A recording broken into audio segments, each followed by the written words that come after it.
Bonjour à tous et bienvenue de nouveau. Nous sommes rejoints aujourd'hui par Dennis Fritz, chef maître-sergent retraité de l'US Air Force, qui a servi entre 2005 et 2008 au Pentagone, dans le bureau du sous-secrétaire à la Défense, chargé de la politique, le troisième poste le plus puissant du Pentagone. Il est également l'auteur du livre « Trahison mortelle », la vérité sur les raisons de l'invasion de l'Irak par les États-Unis. Donc, bienvenue dans l'émission.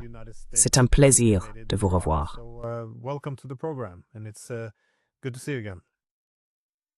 Merci de m'accueillir, Glenn. C'est un honneur d'être ici avec vous aujourd'hui. J'ai trouvé le livre absolument fascinant. Étant donné votre position et votre habilitation, vous avez pratiquement tout vu. Et c'est aussi extrêmement pertinent en raison du rôle très spécifique que vous avez occupé, comme vous l'écrivez dans le livre. Vous étiez la personne chargée d'analyser toute cette trace écrite, tous les documents liés à l'invasion de l'Irak. Et encore une fois, vous avez eu de véritables éclairages sur la malhonnêteté et sur la manière dont les guerres sont vendues au public, ce qui implique non seulement de tromper le public, mais aussi de trahir les soldats qui ont consacré leur vie à servir leur pays.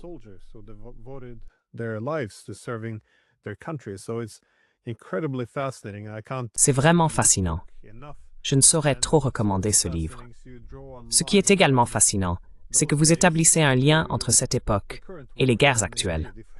En effet, si l'on regarde les questions débattues à l'époque, nous continuons plus ou moins à nous battre, notamment dans la même région, mais aussi contre les mêmes pays. Je me suis donc dit qu'un bon point de départ serait de parler de votre parcours. Comment décririez-vous votre carrière? Et pourquoi avez-vous écrit ce livre?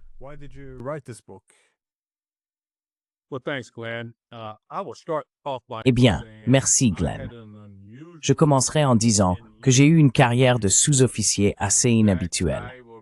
En fait, je dirais probablement que j'ai suivi l'équivalent, pour un sous-officier, du parcours d'un officier général. Et je le dis en toute franchise, car j'ai passé beaucoup de temps au Pentagone en tant que jeune sous-officier, et j'ai gravi les échelons pour atteindre le grade le plus élevé chez les sous-officiers. Tout au long de ma carrière, pendant mon passage au Pentagone, j'ai travaillé à tous les niveaux, depuis l'état-major de l'armée de l'air, qui est le quartier général de l'armée de l'air, jusqu'au niveau du secrétaire de l'armée de l'air pour les affaires législatives, où nous coordonnions avec le Capitole et le Congrès américain pour répondre aux besoins de l'armée de l'air.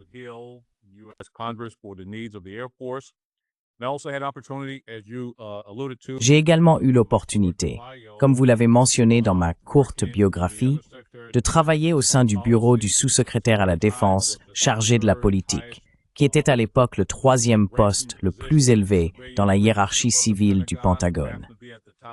Le sous-secrétaire à ce moment-là, votre public a peut-être entendu parler de Doug Feith, était en poste lorsque je suis arrivé sous Rumsfeld et Paul Wolfowitz, qui était le secrétaire adjoint à la Défense.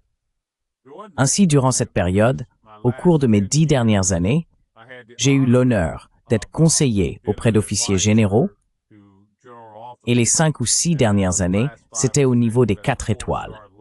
J'étais le conseiller du commandant des forces aériennes du Pacifique, et j'étais le conseiller du commandant des forces aériennes du commandement central des États-Unis.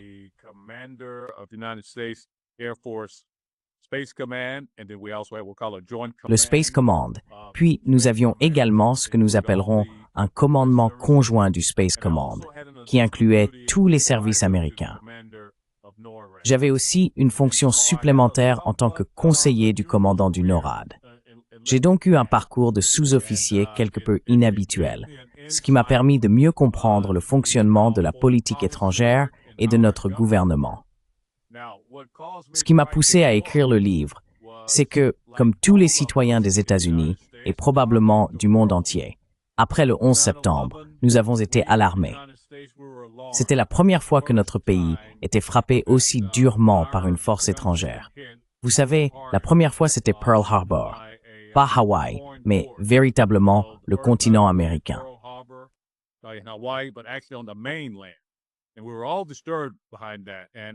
Et cela nous a tous profondément troublés. Et je dois vous le dire très franchement, Glenn. Vous savez, nous voulions nous venger parce que nous avions le sentiment d'avoir été attaqués. C'est ainsi qu'a commencé ce qu'on a appelé, entre guillemets, la guerre contre le terrorisme et notre invasion de l'Afghanistan pour renverser les talibans. Puis tout à coup, nous avons commencé à entendre, nous, les militaires, que nous déployions des forces dans tout le Moyen-Orient pour nous préparer à une guerre en Irak. Et je ne comprenais tout simplement pas cela. À l'époque, lorsque je travaillais au commandement spatial des États-Unis et au NORAD, mon supérieur était le général Richard Myers, qui est ensuite devenu président des chefs d'état-major interarmés et a dirigé l'armée pendant les guerres d'Afghanistan et d'Irak.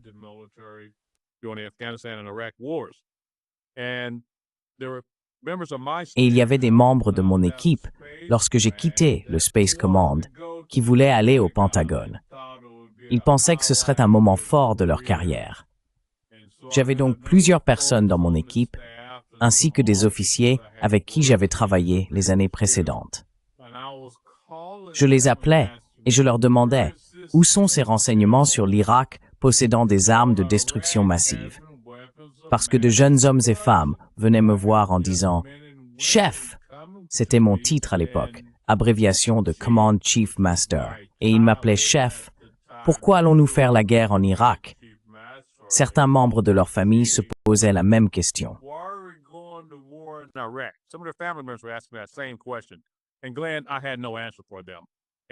Et Glenn, je n'avais aucune réponse à leur donner. Ma crédibilité auprès des troupes reposait sur mon intégrité, être honnête avec eux. La seule réponse que j'avais, c'était que nous devions suivre les ordres de notre hiérarchie. Ce n'est que si nous estimons que leurs ordres sont contraires à l'éthique ou illégaux que nous pouvons refuser de les exécuter. Et ne sachant pas si l'Irak possédait ou non des armes de destruction massive, vous savez, nous ne pouvions pas ne pas suivre ces ordres. Mais cela m'a toujours dérangé. Je ne pouvais pas envoyer de jeunes hommes et femmes à la guerre pour une cause que je ne comprenais pas ou en laquelle je ne croyais pas. De l'autre côté, ils peuvent choisir de partir à la retraite. De mon côté, j'étais engagé. Si vous vouliez démissionner, je suis désolé. De l'autre côté, si vous remplissez les conditions pour la retraite, vous pouvez partir.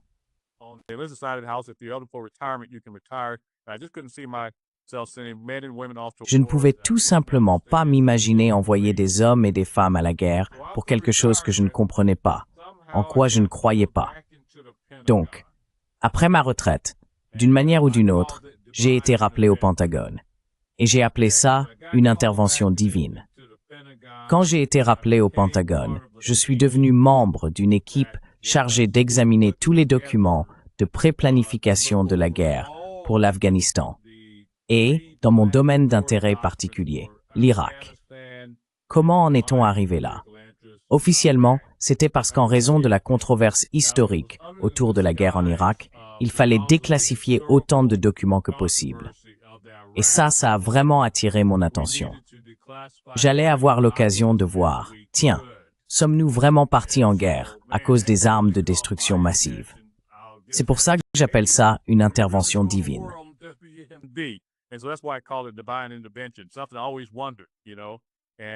Il y a quelque chose que je me suis toujours demandé, vous savez, et j'ai eu l'occasion de le constater. Je finis par me qualifier de Daniel Ellsberg du pauvre. Si votre public a entendu parler de Daniel Ellsberg, malheureusement, il est décédé depuis, c'était l'auteur des Pentagon Papers publiés dans le New York Times. Je me suis appelé le Daniel Ellsberg du pauvre. Je n'avais pas le courage qu'il avait. J'ai fait les choses dans les règles, en écrivant mon livre, puis en l'envoyant au Pentagone pour qu'il l'examine. Et comme vous le remarquerez dans le livre, et votre public le remarquera aussi, il a été fortement expurgé. Et expurgé signifie qu'il y a des passages qu'ils ont caviardés pour que le public américain ne puisse pas les connaître. Maintenant, sérieusement, oui, je vous en prie. Oui, je suis vraiment content que tu aies laissé ça d'ailleurs, la censure. Et Glenn, j'allais te dire que pour ton public, la raison pour laquelle j'ai fait ça, quand mon ancien patron, le général Myers, je lui ai montré. Tu sais, la plupart du temps, les auteurs et les éditeurs peuvent, tu sais, combler ces blancs-là ou ces caviardés. Et j'ai décidé, oh non, on ne va pas faire ça. Je vais montrer là où ils ont caviardé, tu sais, pour m'empêcher de partager d'autres informations. Au fait, Glenn, c'était des informations non classifiées, parce que je faisais partie de l'équipe de classification, tu sais. Et maintenant, ce qui m'a poussé à écrire le livre, Glenn, c'est qu'après avoir vu de mes propres yeux les mensonges qui ont été racontés pour nous entraîner dans la guerre en Irak, j'ai commencé à réfléchir. Je me suis dit, mec, c'est honteux, c'est scandaleux.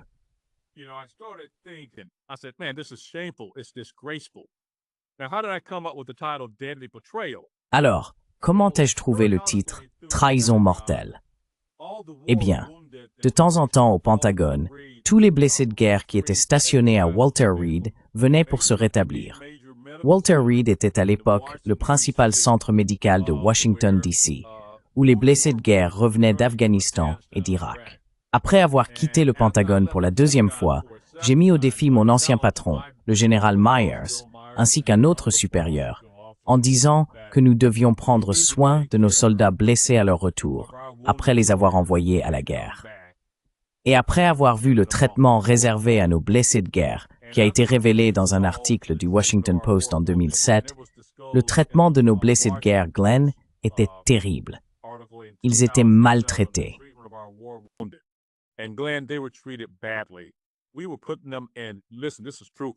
Nous les mettions, écoutez, c'est vrai, dans des chambres moisies pour se rétablir, et cela me dérangeait. Une autre chose qui m'a poussé à écrire le livre, c'est que de temps en temps, les blessés de guerre passaient par le Pentagone. Nous appelions cela le Hall des héros. Ils traversaient le Pentagone et nous les acclamions. Merci pour votre service et tout ce genre de choses. Et j'ai réalisé que ces personnes n'avaient aucune idée de la raison pour laquelle nous étions partis en guerre. Vous savez, comme tout le monde, ils disaient que c'était pour venger le père du président George W. Bush. George W. Bush. C'était à cause de tout ça, vous voyez. Et personne ne connaissait vraiment la véritable raison. Et cela me dérangeait.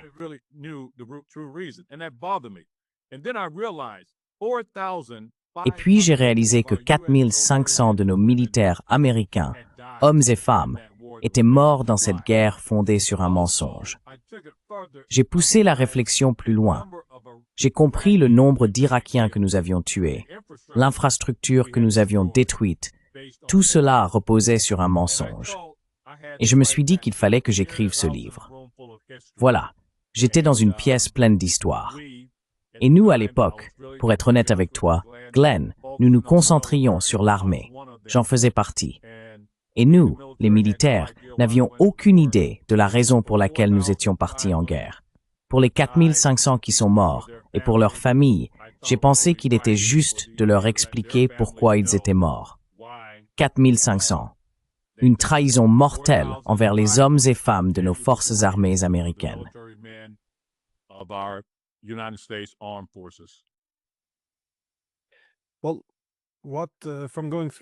Eh bien, après avoir parcouru tous ces documents, à quelle conclusion es-tu arrivé? Pourquoi les États-Unis ont-ils envahi l'Irak? Tu as mentionné une vengeance supposée. Le pétrole, évidemment. Les armes de destruction massive étaient la raison principale. Mais, bon, il n'a pas eu... Je veux dire, mais une fois qu'il s'est avéré qu'il n'y avait rien, la justification de repli semblait être d'apporter la démocratie et la liberté. Donc, en quelque sorte, une mission civilisatrice moderne, si tu veux.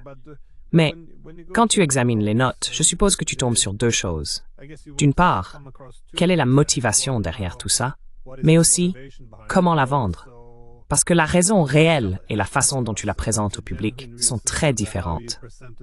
Encore une fois, quand tu veux que les gens fassent le pire, ce qui est généralement le cas en temps de guerre, tu dois souvent faire appel aux meilleurs de l'humanité pour les pousser à commettre le pire. Alors, qu'as-tu appris de tes notes que tu avais été engagé pour rassembler?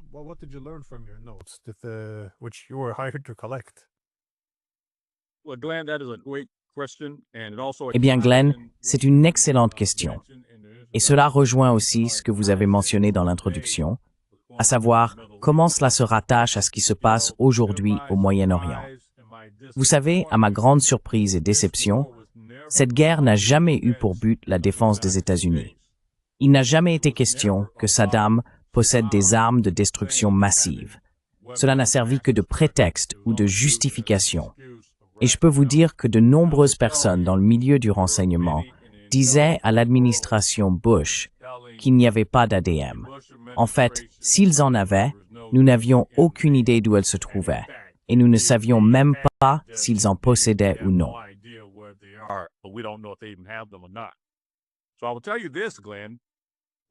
Alors je vais te dire ceci, Glenn. L'administration Bush est arrivée avec la volonté d'entrer en guerre contre l'Irak.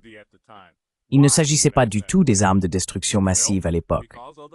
Pourquoi, te demanderais-tu, Glenn? Eh bien, parce qu'il y avait ceux, tu as entendu le terme néocons, qui poussaient depuis de nombreuses années pour que nous partions en guerre. Lors de la première guerre d'Irak, quand nous sommes intervenus sous George H.W. Bush pour chasser Saddam du Koweït, certains, comme Paul Wolfowitz, qui était alors sous-secrétaire à la Défense, voulaient que nous restions et que nous gardions l'Irak. Maintenant, pourquoi cela? Eh bien, tu découvriras dans le livre que la seule raison d'entrer en Irak était au nom d'Israël. Maintenant, pourquoi dirais-tu cela?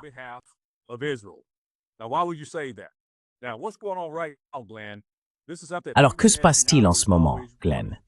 C'est quelque chose que Bibi Netanyahou a toujours voulu faire. Maintenant, il est direct. Il dit au monde qu'il n'y aura pas de solution à deux États. Nous allons annexer la Cisjordanie. Nous allons prendre le contrôle d'Israël. S'il faut tuer chaque homme et chaque femme et détruire chaque bâtiment, comme nous le voyons sous nos yeux. Vous savez, ce n'est pas une opinion. Ce n'est pas un sujet. Nous le voyons. C'est quelque chose que Netanyahou a toujours voulu faire. Et pendant l'administration de George W. Bush, il travaillait en étroite collaboration avec eux. Des gens comme Paul Wolfowitz, Doug Feith et un individu du nom de Richard Perle.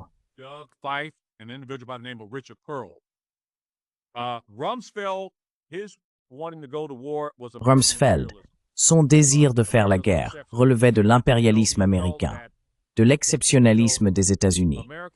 Il pensait que l'Amérique, écoutez bien, était la seule superpuissance et que nous devrions pouvoir avoir la tribune pour faire tout ce que nous voulons. Et notre objectif devait être d'apporter la paix au Moyen-Orient. Et comment? En utilisant notre force militaire. Alors, quel est le lien? Bibi Netanyahou a toujours voulu entrer et détruire complètement Gaza, principalement le Hamas et le Hezbollah, les branches armées des gens qui se battent pour leur vie et leur terre. Nous ne voulions pas que Bibi fasse cela, parce que comme vous le voyez aujourd'hui, il y a des tueries et de la destruction.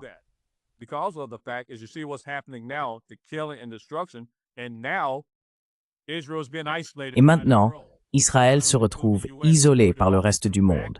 On pourrait même inclure les États-Unis, car nous sommes actuellement le seul véritable soutien d'Israël. L'administration de George Bush ne voulait pas qu'il agisse ainsi. Alors, quelle a été notre réponse? Nous avons choisi la guerre traditionnelle. Nous allions nous attaquer aux pays qui soutenaient et appuyaient le Hezbollah et le Hamas. À l'époque, ces trois pays étaient l'Irak, l'Iran et la Syrie. Et la raison pour laquelle nous avons choisi l'Irak en premier, c'est que sous l'administration de Bill Clinton, les néoconservateurs ont forcé, et j'insiste sur le mot forcé, le président Clinton a adopté une politique de changement de régime pour l'Irak.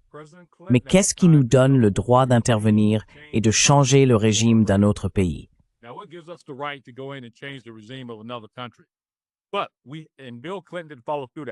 Mais nous, ainsi que Bill Clinton, n'avons pas donné suite à cela, parce que nous n'avions aucune excuse pour le faire, Glenn.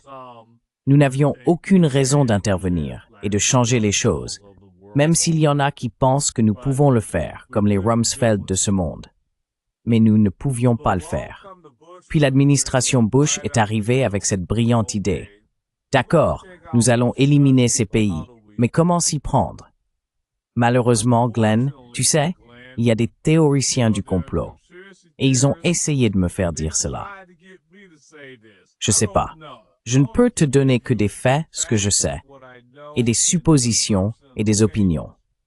Tu as entendu beaucoup de gens dire que le 11 septembre était un coup monté de l'intérieur. Ça, je ne sais pas.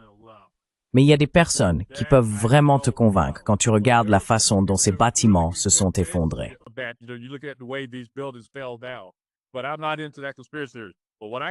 Mais je n'adhère pas à cette théorie du complot. Mais ce que je peux vous dire avec certitude, c'est qu'il y avait des gens au Pentagone qui, malheureusement, après les 3000 vies perdues le 11 septembre, étaient contents que cela soit arrivé. Et Glenn, pourquoi était-il content? Parce que cela nous a donné l'occasion de créer la soi-disant guerre contre le terrorisme, puis de s'en prendre à n'importe quel pays qui aurait prétendument soutenu le terrorisme. Et cela nous a donné l'opportunité de cibler ces 3 pays, l'Irak, la Syrie et l'Iran. Pourquoi avons-nous attaqué l'Irak en premier? Parce que, comme je l'ai dit plus tôt, nous avions déjà une politique de changement de régime en place.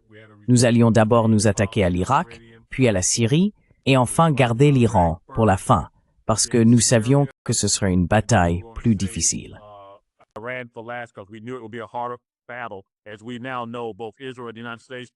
Comme nous le savons maintenant, tant Israël que les États-Unis savent qu'il serait difficile de neutraliser l'Iran.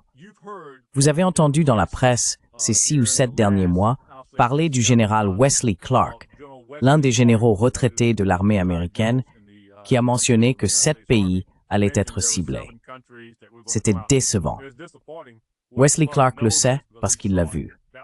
C'était l'un des documents que nous avons déclassifiés et c'était une déclaration véridique de la part de Wesley Clark. Nous visions ces 7 pays parce que nous estimions qu'ils soutenaient le terrorisme contre Israël.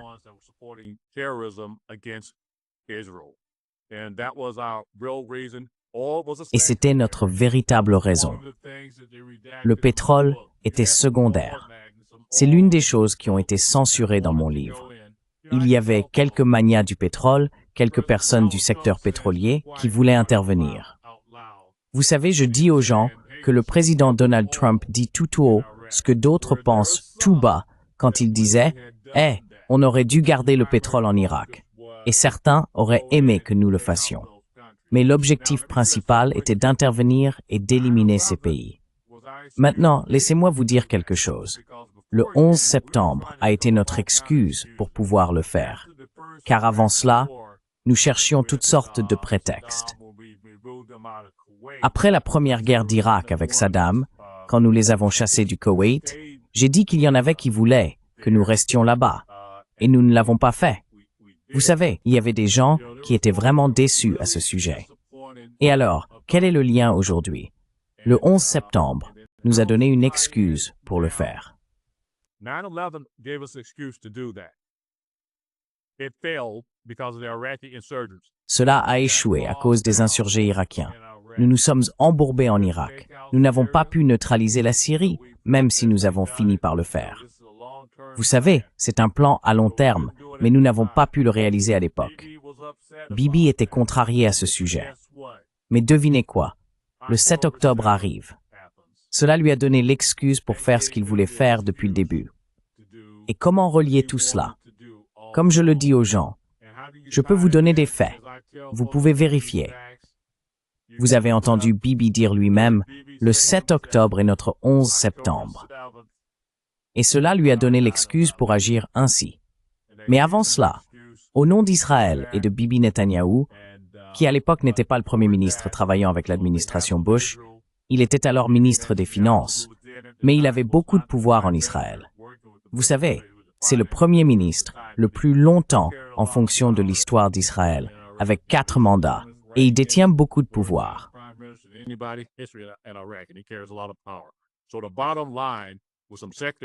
Donc, en fin de compte, il y avait des raisons séculières pour lesquelles nous sommes allés en guerre, l'une d'elles étant l'impérialisme.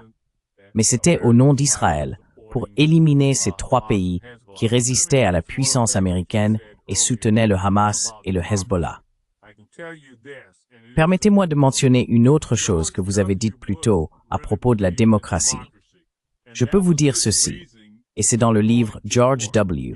Bush croyait vraiment en la démocratie, et c'était sa raison d'entrer en guerre. Ils pensaient que si nous utilisions la force, les armes et la puissance pour éliminer ces pays, alors les Palestiniens, sans soutien militaire ni armé, n'auraient d'autre choix que de faire la paix avec Israël selon les exigences de l'Amérique et d'Israël. Cela fait beaucoup d'informations, mais je voulais tout dire et je reste à disposition pour d'autres questions.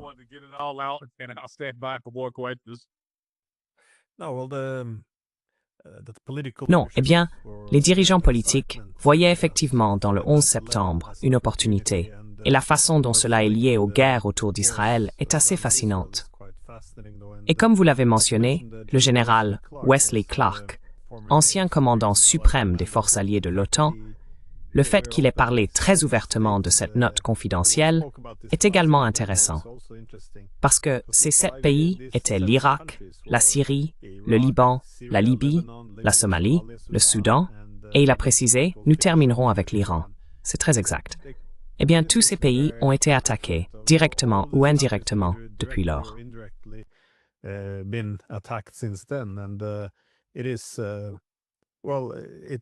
Et c'est... Eh bien, on ne peut pas vraiment utiliser le terme « théorie du complot » lorsque les dirigeants politiques et les chefs militaires l'énoncent ouvertement. Mais j'ai aussi entendu dire que le changement de régime en Irak, qui a été à un moment donné un objectif déclaré, a été qualifié de théorie du complot.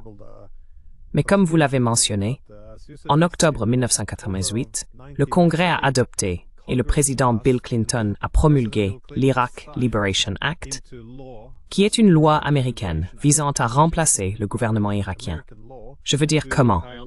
Et pourtant, cela est dénoncé comme une théorie du complot, alors que c'est écrit noir sur blanc. C'est la loi.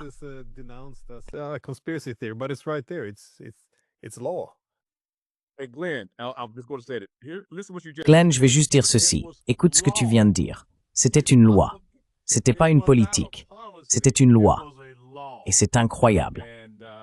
Et tu as raison. Parfois, je pense que certains de ces gens nous prennent pour des idiots. Tu sais, ça se passe juste sous nos yeux. Même aujourd'hui, les gens n'aiment pas utiliser le terme qui décrit ce qui se passe actuellement, génocide. Mais nous le voyons. Je dis aux gens, heureusement qu'il y a les réseaux sociaux. Nous le voyons en temps réel. Par le passé, quand on regarde ce que faisaient les États-Unis, même nous aux États-Unis, les gens ne savaient pas vraiment ce qui se passait à Gaza. Nous ne connaissions pas la situation des Palestiniens parce que nos médias sont liés à ce que vous faites. Et heureusement qu'il y a les réseaux sociaux où nous pouvons voir ce qui se passe.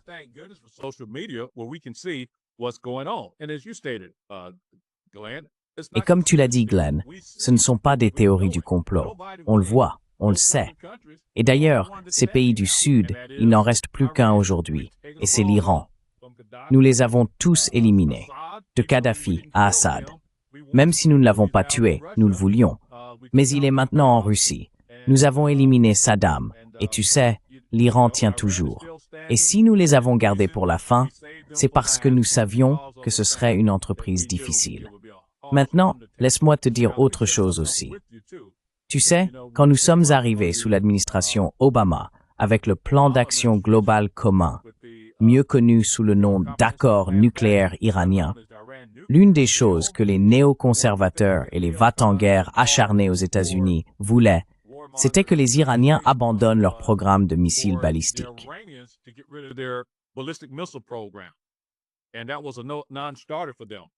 Et cela a été inacceptable pour eux. Pourquoi? Parce que c'est leur première ligne de défense, leur programme de missiles balistiques. Et cela nous faisait peur.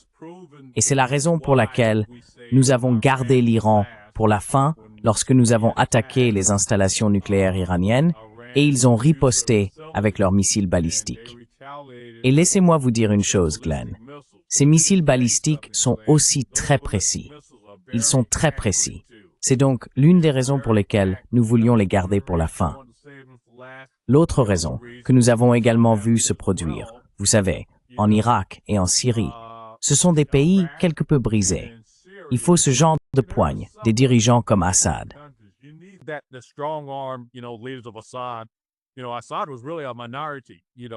Vous savez, Assad était vraiment issu d'une minorité là-bas, tout comme Saddam. Quand on parle des chiites et des sunnites, Saddam était un dirigeant sunnite, une minorité dans un pays à majorité chiite. Donc, ils ont pensé qu'il serait facile de renverser ces deux individus. Mais en Iran, ce sont des Perses. Ils se rassemblent en tant que peuple lorsqu'ils sont attaqués ou menacés. C'était aussi l'une de nos craintes, que le peuple iranien s'unisse et qu'il soit difficile de prendre le contrôle, contrairement à ce que nous avons fait en Irak.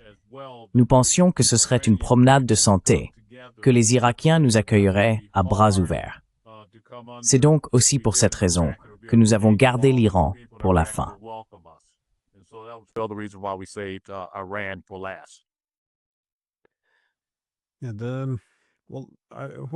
Eh bien, je voudrais alors vous interroger un peu sur la façon dont vous les avez vus être présentés. Car il y a ce rapport divulgué de la CIA, selon lequel, lorsque les Européens commençaient à perdre de l'intérêt pour l'Afghanistan, ils ont eu cette idée que puisque les Européens se soucient vraiment des droits des femmes, il fallait vendre la guerre comme permettant aux petites filles d'aller à l'école. Ainsi, le secrétaire général de l'OTAN, Stoltenberg, a coécrit un article avec Angelina Jolie, star hollywoodienne, sur les raisons pour lesquelles l'OTAN est désormais le principal soutien des droits des femmes en Afghanistan.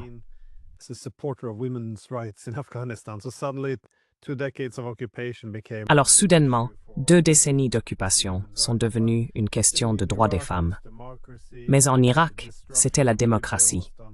La destruction de la Libye a été faite au nom des droits de l'homme. La destruction de la Syrie aussi, pour les droits de l'homme. Vous consacrez tout un chapitre de votre livre à la stratégie de désinformation, la campagne de propagande, les relations publiques, comment vendre une guerre au public, etc. Lorsque vous parcourez ces documents, vous voyez les 2 aspects. Pourquoi voulons-nous cette guerre? Et aussi, comment allons-nous la vendre? Quelles conclusions avez-vous tirées ou qu'avez-vous appris sur la façon dont, au plus haut niveau, ils réfléchissent aux meilleures manières de vendre la guerre?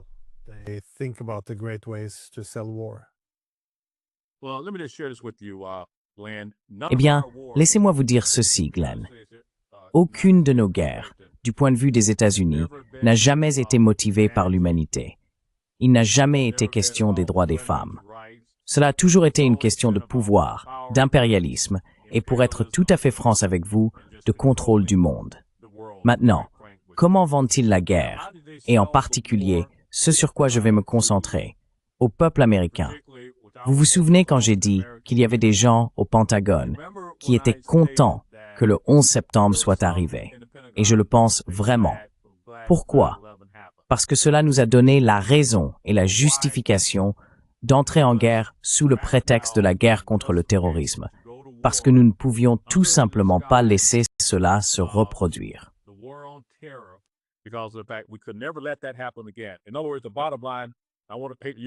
En d'autres termes, pour résumer, je vais utiliser une expression, je n'aime pas jurer, mais ils ont foutu une sacrée trouille au peuple américain en disant « si nous ne partons pas en guerre, cela pourrait se reproduire ».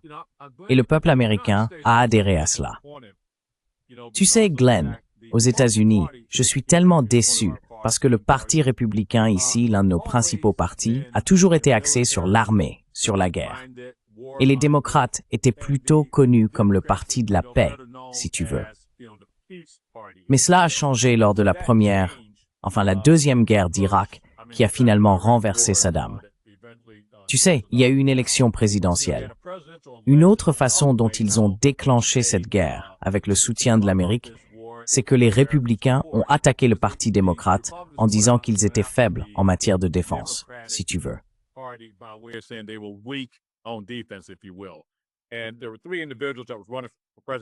À l'époque, 3 personnes se présentaient à la présidence: Joe Biden, John Kerry et Hillary Clinton. Et dans le cadre de cette campagne de désinformation, ils allaient diffuser un message pour dire au peuple des États-Unis « Hey, ces gens-là ne veulent pas vous protéger. Ils sont faibles en matière de défense. Un autre 11 septembre pourrait arriver, ou quelque chose de pire que le 11 septembre. » Donc, des personnes comme eux, à l'époque, sachant peut-être qu'il n'y avait pas d'armes de destruction massive, ont sauté dans le train en marche pour dire « OK, nous devons faire la guerre à l'Irak. » et cela m'a vraiment déçu. Mais la principale raison pour laquelle ils ont vendu cette guerre, c'était en effrayant à mort le peuple américain.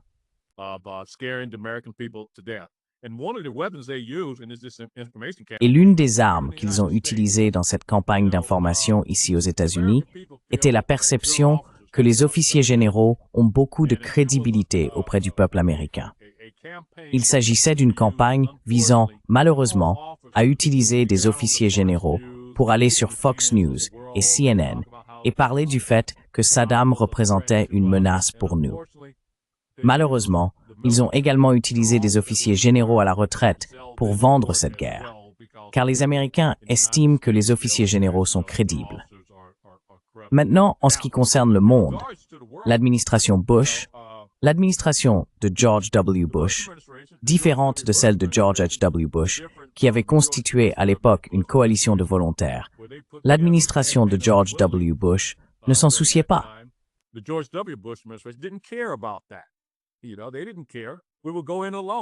Vous savez, ils s'en fichaient. Nous irons seuls. Vous avez entendu Rumsfeld le dire à de nombreuses reprises. Mais quand on parle de vendre la guerre, l'Allemagne et la France ne voulaient vraiment pas y aller. Vous vous souvenez, on voulait changer le nom des frites en Freedom Fries, et ainsi de suite. Et vous verrez dans le livre, nous avons caché beaucoup d'informations à l'Allemagne et à la France, parce que nous savions que Saddam n'avait pas d'armes de destruction massive. Nous ne l'avons pas dit à l'Allemagne et à la France, parce que nous avions peur que cela aille au Conseil de sécurité des Nations Unies et que cela arrête la guerre. Les seuls 3 pays que nous tenions vraiment informés de ce que nous faisions, enfin, surtout 2 principalement, étaient le Royaume-Uni, ce qui ne vous surprendra pas, et Israël. Ils savaient exactement quel était le plan, etc.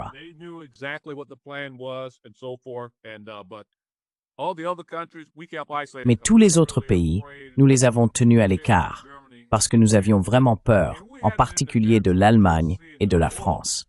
Et nous avions une personne, que vous verrez dans le livre, qui représentait Saddam. Lorsqu'il a compris que nous allions vraiment faire la guerre, il a envoyé quelqu'un parler à Richard Perle pour dire « Écoutez, nous donnerons aux Américains tout ce qu'ils veulent, des droits miniers, des droits sur le pétrole. Nous ferons tout notre possible pour aider le Moyen-Orient, en général, à faire la paix avec Israël. Nous ferons tout. » Et il savait que cet homme était crédible. Nous n'en avons pas parlé à l'Allemagne et à la France, parce que nous savions qu'ils arrêteraient la guerre, vous savez, pour stopper la guerre. Et donc, quoi qu'il arrive, pour mener à bien ce plan, même si Saddam avait capitulé, nous allions faire la guerre. Il n'y a aucun doute là-dessus.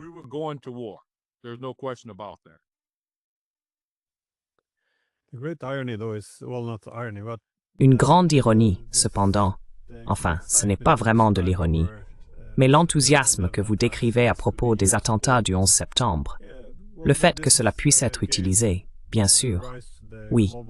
Eh bien, cela a donné naissance à la guerre mondiale contre le terrorisme, qui a essentiellement désigné quelqu'un. Ce sont des terroristes maintenant. Cela légitime l'usage de la force. Mais pendant que vous parlez, il y a cette grande réunion à New York, avec les Nations Unies. Et je ne sais pas si vous avez vu cette intervention, c'est sur scène. Vous avez le directeur de la CIA, David Petraeus, qui rencontre Jolani, l'ancien chef d'Al-Qaïda. Et il y a seulement quelques jours, Jolani était dehors, en train de prendre des photos devant la skyline de New York, là où il y avait autrefois quelques bâtiments de plus.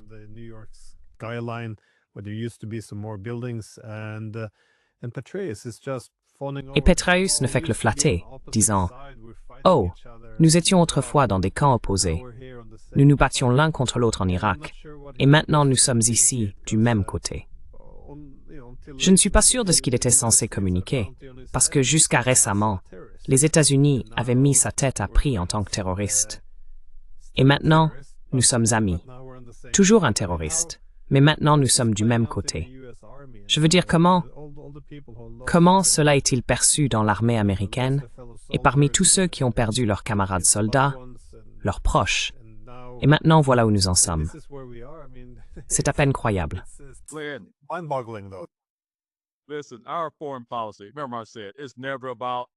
Écoutez, notre politique étrangère, rappelez-vous ce que j'ai dit, ce n'est jamais une question d'humanité. Il ne s'agit jamais vraiment de sauver le monde. Il s'agit d'impérialisme. Cela n'a établi aucun précédent. Réfléchissez un instant. Rumsfeld avec Saddam. Il y a une photo, vous pouvez la chercher sur Google. Vous savez Saddam, nous étions amis avec Saddam parce qu'à l'époque de la guerre entre l'Irak et l'Iran, nous le soutenions. Pensez à l'invasion de l'Afghanistan par l'Union soviétique. Devinez qui nous avons soutenu. C'est un lapsus, Oussama Ben Laden. On dirait presque un argumentaire républicain. Oussama Ben Laden, nous l'avons soutenu contre l'Union soviétique. Et maintenant, regardez à quoi on va l'utiliser. Israël, vous savez, pour faire la paix avec Israël. Donc ça ne me surprend pas? Et oui, ça fait mal.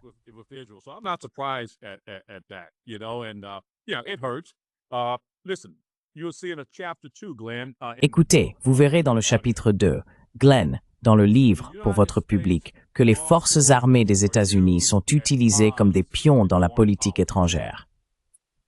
Ce n'est pas moi qui le dis, c'est Henry Kissinger qui l'a dit, que Dieu ait son âme, si vous voulez. Mais c'est ce qu'il a dit. Vous savez, nous, dans l'armée, c'est ce qui m'a poussé à écrire mon livre. Je voulais que notre armée comprenne ceci. Nous sommes utilisés comme des pions dans la politique étrangère. Vous savez, quand vous avez évoqué ce que nous ressentons, etc., j'ai écrit mon livre parce que nous devons comprendre cela. Nous devons nous lever. Nous devons pouvoir faire confiance à nos dirigeants, qu'ils nous envoient vraiment à la guerre pour défendre notre nation. Et je peux vous dire que depuis la Seconde Guerre mondiale, aucune guerre n'a été menée pour la défense de notre nation ici, aux États-Unis. Et nous entraînons d'autres pays dans ces guerres avec nous.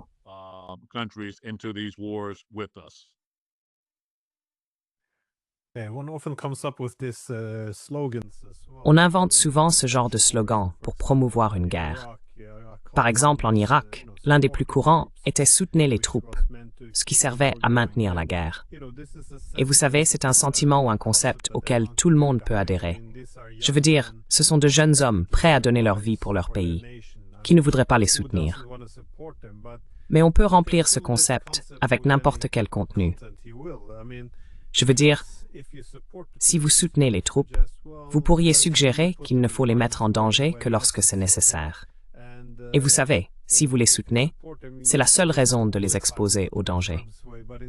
Mais au lieu de cela, c'est utilisé comme un slogan pour dire « Nous ne mettrons jamais fin à cette guerre ».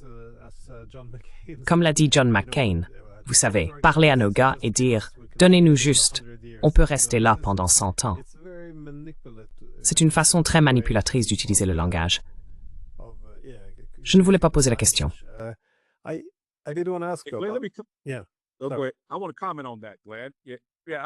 Je voudrais réagir à cela, Glenn. J'apprécie vraiment tes questions. Tu vises juste avec certaines de tes questions. Certains d'entre nous, les anciens combattants, disent maintenant « J'en ai tellement marre des politiciens, tu sais ?» Mais ce sentiment s'est étendu jusqu'aux citoyens ordinaires, de tous les jours. Dans l'armée, quand ils découvrent que nous sommes des vétérans, ils nous disent « Merci pour votre service ». Et c'est juste, tu sais, pour nous valoriser. Mais en réalité, nous avons été maltraités. Alors maintenant, je dis aux gens « Non, il faut remercier surtout ceux qui ont été au combat, qui ont été blessés. Il faut les remercier pour leur sacrifice. Il faut les remercier d'avoir été maltraités, tu sais, par notre gouvernement. » Glenn, tu remarqueras une chose dans ma biographie et aussi dans le livre. Je parle des soldats blessés que nous avons. Et je me souviens, je dis aux gens que j'aurais probablement pu me faire virer de ce poste.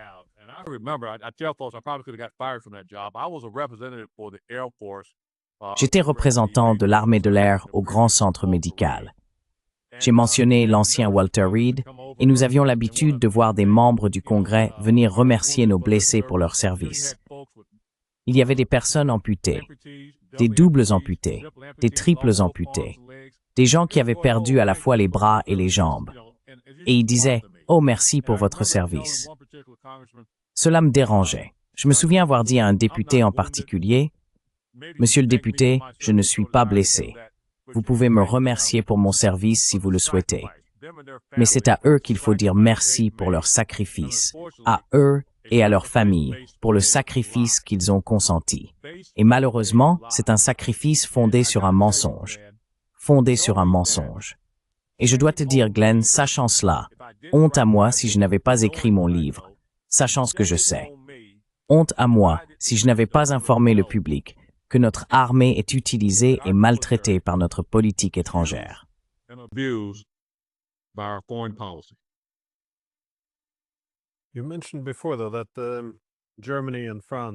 Vous avez mentionné auparavant que l'Allemagne et la France étaient tenues dans l'ignorance, par crainte qu'elles ne veuillent peut-être arrêter la guerre, si elles savaient que les Irakiens cherchaient désespérément une voie vers la paix. Mais comment Washington a-t-il géré les institutions internationales alors? Parce qu'il y a l'AIEA, l'Agence internationale de l'énergie atomique, et il y a aussi les Nations unies, alors dirigées par Blix, qui devaient venir inspecter. Oui, Hans Blix. Comment Washington, selon vous, a-t-il sapé les institutions internationales qui auraient cherché une voie pacifique et empêché les plans de guerre?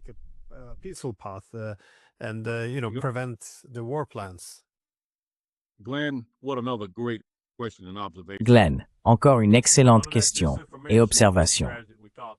Dans le cadre de cette stratégie de désinformation dont nous avons parlé, malheureusement, les États-Unis avaient déjà prévu de discréditer les deux. Vous savez, on nous a finalement dit par l'agence d'inspection que Saddam ne possédait pas d'armes de destruction massive. Nous avions donc des plans en place, c'est dans le livre, pour discréditer ces deux personnes, pour affirmer que Saddam possédait bien des armes de destruction massive. Et voici où elles étaient censées se trouver. Il s'agissait de sites inventés, de sites fictifs. Et comme nous le savons tous aujourd'hui, aucune ADM n'a jamais été trouvée parce qu'il n'y en avait tout simplement pas.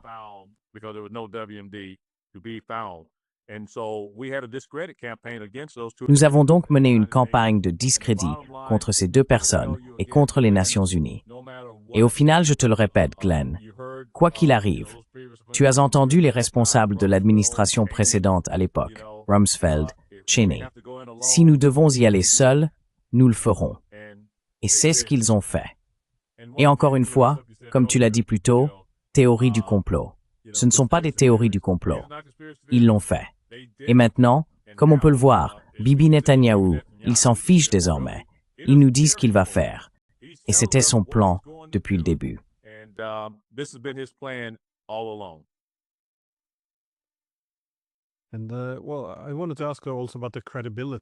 Eh bien, je voulais aussi vous interroger sur la question de la crédibilité. Car dans votre livre, vous écrivez « De Rumsfeld à Condoleezza Rice, Wolfowitz, Rumsfeld ». Je veux dire, ils semblent tous, en termes de motivation, très organisés autour de l'idée que la crédibilité des États-Unis doit être préservée et que cela exige la guerre, plutôt que la crainte d'être perçus comme fuyant leurs responsabilités. Est-ce bien cela, que s'ils acceptaient un règlement pacifique ou un résultat négocié, cela ferait paraître les États-Unis faibles? Dans quelle mesure l'empressement à faire la guerre, ou l'enthousiasme pour la guerre, s'expliquait-il par cette volonté de renforcer la crédibilité des États-Unis?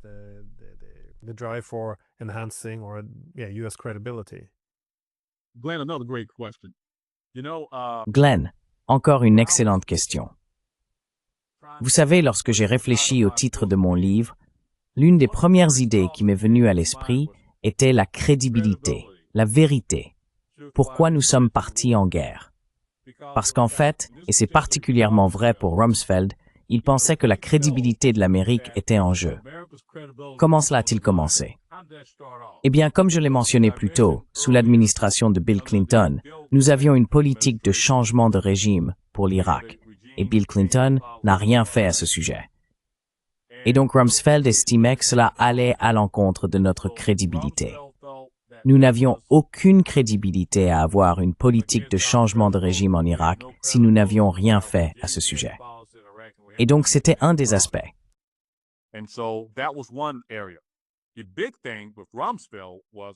Le point essentiel avec Rumsfeld, c'était aussi que, comme il le disait, au Moyen-Orient, ces pays voyaient d'un mauvais œil la faiblesse.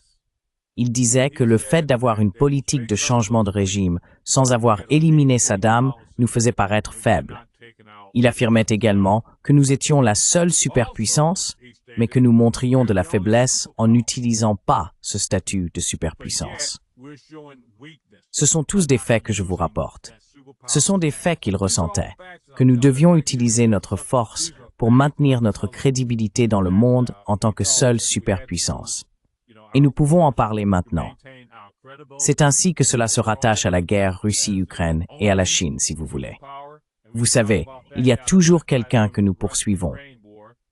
Tout tourne autour de notre statut de superpuissance, avec quelqu'un qui nous défie.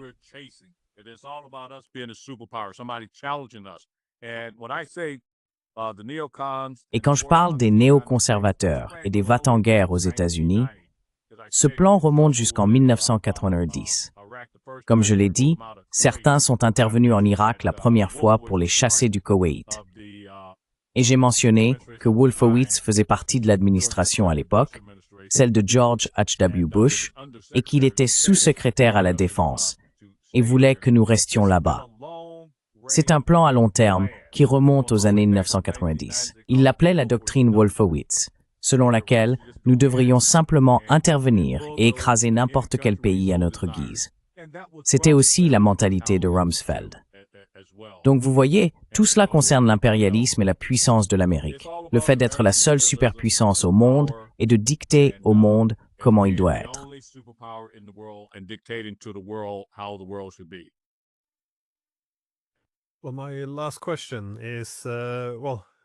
Eh bien, ma dernière question porte sur votre dernier chapitre, ce qui est très approprié, à savoir, cela peut-il se reproduire? Et je pense, encore une fois, que c'est un cliché, mais nous devrions tirer des leçons de l'histoire, et en particulier de cette histoire, car beaucoup de ces guerres se poursuivent encore aujourd'hui. Dans ce cas précis, la guerre en Syrie, la destruction de Gaza, et probablement une seconde guerre contre l'Iran, qui sera sans doute bien plus brutale. Mais aussi, comme vous l'avez mentionné, l'Ukraine.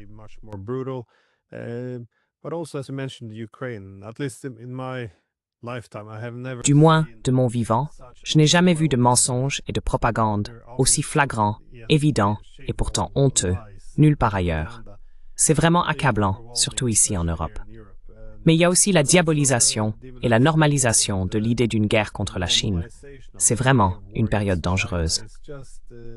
J'aime donc l'idée d'apprendre de ce moment où nous avons commencé à, vous savez, dérailler, ce qui semble remonter au moins au début des années 2000, si ce n'est plus tôt. Mais comment pouvons-nous empêcher cela? Que peut-on faire, selon vous, pour, je suppose, remettre les choses sur les rails ici?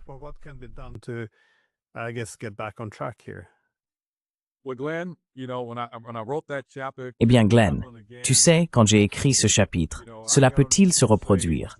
Je me suis lancé dans cette croisade pour arrêter ce qui se passe, que ce soit en Ukraine, en Russie, ou que ce soit la guerre avec l'Iran ou la Syrie à l'époque, car l'Irak avait déjà été renversé. J'ai échoué. Cela peut-il se reproduire? J'ai tiré la sonnette d'alarme, précisément parce que les États-Unis mènent cette offensive. J'essayais de dire que nous devons faire attention aux personnes dont nos candidats à la présidence s'entourent, car sinon, nous serons entraînés dans la guerre. Maintenant, laisse-moi juste mentionner quelque chose à propos de ce plan dont j'ai parlé concernant Paul Wolfowitz. Cela remonte aux années 90, à la doctrine Wolfowitz.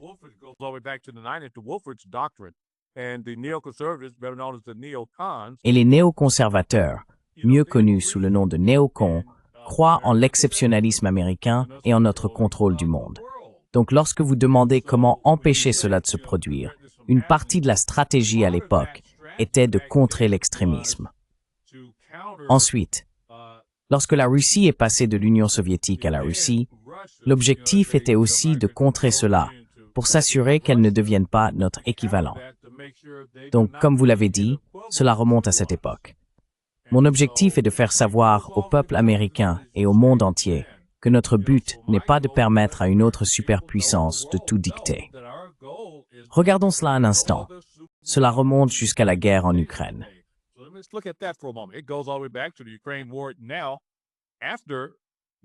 Après la dissolution de l'Union soviétique et du pacte de Varsovie, vous savez, rien n'a été mis par écrit, mais c'est public. Vous pouvez consulter nos archives. Nous avons dit à la Russie que nous n'allions pas élargir l'OTAN. Et qu'avons-nous fait? Nous avons élargi l'OTAN. D'accord? La Chine, de son côté, est passée du statut de partenaire avec qui nous avons collaboré, bien sûr, sous l'administration de Richard Nixon, pour obtenir une main-d'œuvre bon marché. Ils sont devenus un partenaire. Et puis, tout à coup, la Chine a apprécié cela. Nous appelons ça le quasi-capitalisme. Ils adorent ce capitalisme. Vous savez, la Chine compte aujourd'hui des milliardaires et des millionnaires, même s'ils sont censés être un pays communiste, mais ils sont en réalité un pays quasi-capitaliste. Ils sont devenus un concurrent.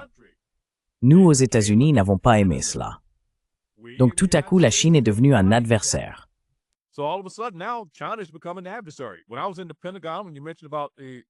Quand j'étais au Pentagone, lorsque tu as mentionné le sous-secrétaire à la Défense de la République pour laquelle je travaillais, c'était en 2008 et 2009.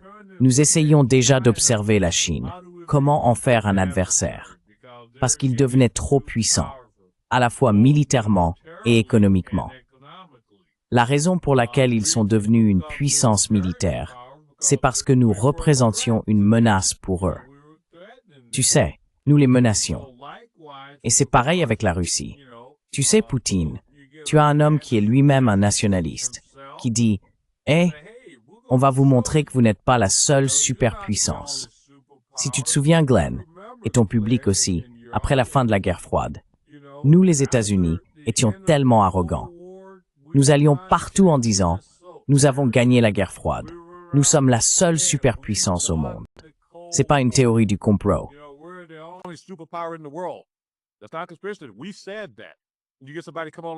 Nous avons dit cela. Vous avez quelqu'un comme Poutine qui arrive et dit « D'accord, on va vous montrer. » De la même manière, la Chine nous montre maintenant. Donc, ils ont compris. Maintenant, Glenn, ce que tu dois retenir, c'est que j'ai vraiment peur. Tu sais, tu as entendu certaines personnes dire, vu la direction que prennent les choses en ce moment, que la seule façon pour les États-Unis de vraiment gagner une grande guerre contre la Chine ou la Russie serait par la guerre nucléaire. Et c'est assez effrayant. Et je ne pense pas, quand on parle de leçons apprises, je ne pense pas que la Russie ou la Chine resteront les bras croisés et nous laisseront être les premiers à utiliser une arme nucléaire. Parce que nous avons déjà montré que nous serions prêts à le faire. Il suffit de demander au Japon. Nous sommes le seul pays à avoir jamais utilisé une arme nucléaire ou atomique. Et donc nous traversons une période difficile en ce moment au Moyen-Orient. Je pense que Benjamin Netanyahou est dos au mur actuellement.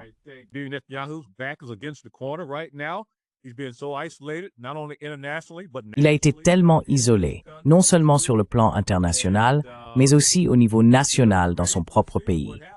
Et vous savez, il reste à voir ce qui va se passer. Maintenant, réfléchissez un instant pour nous impliquer. Je parle de Benjamin Netanyahou. Maintenant, il menace la Chine, si l'on peut dire, et il sait que c'est l'un des domaines que nous surveillons en ce moment, une guerre potentielle contre la Chine. Et Bibi encourage cela en ce moment, pour nous entraîner dans une autre guerre, parce que la Chine tient vraiment tête à Israël. Donc Glenn, des temps difficiles nous attendent. Et quand tu as dit, tu sais, dans mon dernier chapitre, cela peut-il se reproduire? Eh bien oui, c'est possible, et même plus. Et je suis tellement déçu de devoir le dire. Donc, à cet égard, je ferai peut-être tout ce que je peux pour contribuer à un monde plus pacifique. Tu sais, c'est triste de constater que j'échoue et que beaucoup d'entre nous échouent.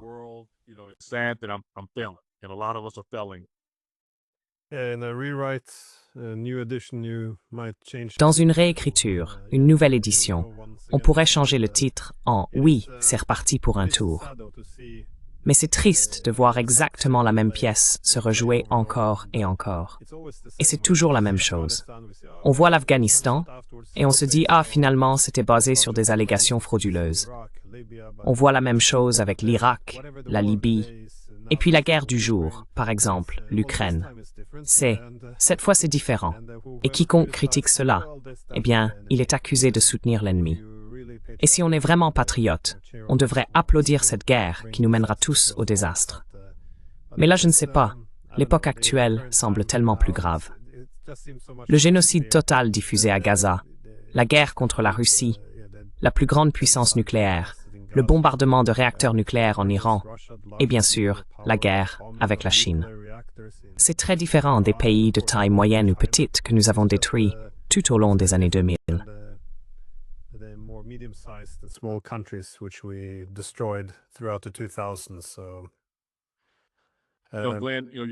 Glenn, tu as mentionné l'ironie il y a quelques minutes.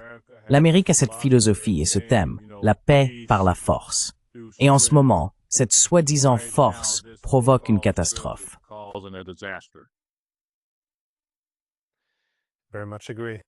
Tout à fait d'accord.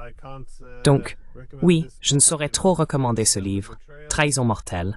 Je mettrai un lien dans la description. Et merci beaucoup d'avoir pris le temps de nous parler de votre livre. Glenn, merci beaucoup de m'avoir invité. Prenez soin de vous.